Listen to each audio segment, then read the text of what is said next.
Warahmatullahi wabarakatuh. Saya Gilang Saputra Wilis, NIM channel 20009.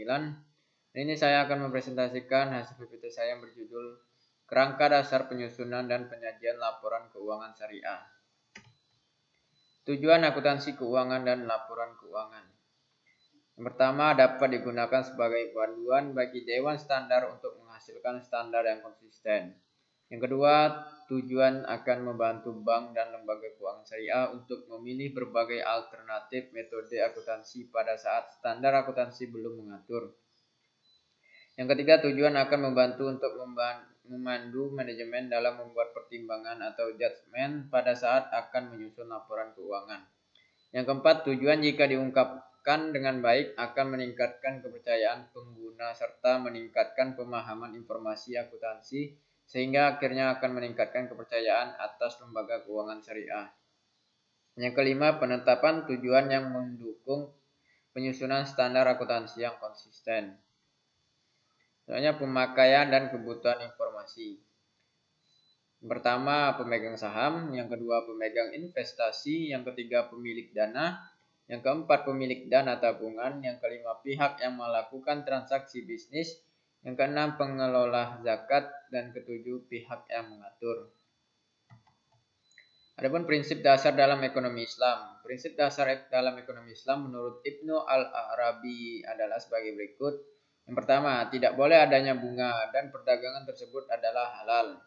Yang kedua, tidak boleh dilakukan secara tidak adil. Yang ketiga, tidak boleh memasukkan hal-hal yang belum pasti. Yang keempat, harus mempertimbangkan al-maqasid dan al-masalih, di mana al-maqasid adalah tujuan harus selalu sesuai dengan tuntunan Islam, sedangkan al-masalih adalah kesejahteraan atau perbaikan di muka bumi. Bentuk laporan keuangan. Pertama, laporan perubahan posisi keuangan. Yang kedua, laporan laba rugi. Yang ketiga, laporan perubahan ekuitas atau laporan perubahan saldo laba. Yang keempat, laporan arus kas. Yang kelima, laporan perubahan investasi yang dibatasi dan ekuivalennya. Yang keenam, laporan sumber dan penggunaan dana zakat serta dana sumbangan. Dan yang ketujuh, laporan sumber dan penggunaan dana korhasan. Adapun syarat kualitatif laporan keuangan menurut AAOIV. Yang pertama, relevan. Syarat ini berhubungan dengan proses pengambilan keputusan sebagai alasan utama disusunnya laporan keuangan. Yang kedua, dapat diandalkan. Syarat ini berhubungan dengan keandalan informasi yang dihasilkan. Yang ketiga, dapat dibandingkan. Informasi keuangan dapat dibandingkan antara lembaga keuangan syariah lainnya dan di antara dua periode akuntansi yang berbeda bagi lembaga keuangan yang sama. Yang keempat, konsisten. Metode yang akan digunakan untuk memperhitungkan dan mengungkapkan akuntansi yang sama untuk dua periode penyajian laporan keuangan. Yang kelima, dapat dimengerti. Informasi yang disajikan dapat dimengerti dengan mudah bagi rata-rata pengguna laporan keuangan. Beberapa pemikiran ke depan. Pertama, neraca yang menggunakan nilai saat ini atau current value balance sheet untuk mengatasi kelemahan dari historical cost yang kurang cocok dengan pola perhitungan zakat yang mengharuskan perhitungan kekayaan dengan nilai sekarang.